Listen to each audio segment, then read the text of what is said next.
தொடர் விடுமுறை முடிந்து சென்னை திரும்பும் மக்களால் விழுப்புரம் பேருந்து நிலையத்தில் கடும் போக்குவரத்து நெரிசல் ஏற்பட்டுள்ளது. இது தொடர்பான தகவல்களை செய்தியாளர் சிவச்சந்திரனிடம் கேட்கலாம். சிவச்சந்திரன், தற்பொழுது கூட்ட நெரிசலை கட்டுப்படுத்துவதற்காக காவல்துறை என்ன மாதிரியான நடவடிக்கையை எடுத்திருக்காங்க? பொங்கல் பண்டிகையை குறித்து கடந்த 14ஆம் தேதி முதல் இன்று வரை பார்த்தீங்கன்னா தொடர் 5 நாள் விடுமுறை காரணமாக சென்னையிலிருந்து பொங்கல் விழாவை கொண்டாடுவதற்காக தமிழகம் முழுவதும் பார்த்தீங்கன்னா சென்னையிலிருந்து பல்வேறு மாவட்டங்கள் வந்து சொந்த ஊருக்கு சென்றிருந்தனர். நாம பார்க்கக்கூடிய பகுதி பார்த்தீங்கன்னா விழுப்புரம் புதிய பேருந்து நிலையம்.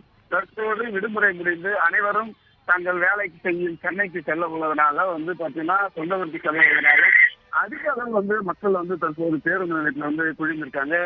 விழுப்புரம் போக்குவரத்து கழகம் பார்த்தீங்கன்னா 70க்கும் மேற்பட்ட சிறப்பு பேருந்துகள் வந்து இயக்கி வருகிறது. இருந்த போதிலும் ஒரே நேரத்தில் ஏனால் என்ற மாலை நேரத்தில் கிளம்பினால் இரவு போய் சென்னை மக்கள் சொந்த ஊருக்கு சென்று அந்த அடைந்து கொள்ளலாம் என்ற எண்ணத்தில் மக்கள் வந்து தற்போது அதிக அளவு வந்து பார்த்தீங்கன்னா விழுப்புரம் புதிய பேருந்து நிலையத்துக்கு வந்திருக்காங்க. போக்குவரத்து துறையும் தற்போது அதிக அளவு பேருந்துகளை இயக்கி அவர்களை சொந்தவருக்கு அனுப்பும் பணிகளும் ஈடுபட்ட ஒரு காட்சியை நம்மால் காட்ட முடிகிறது.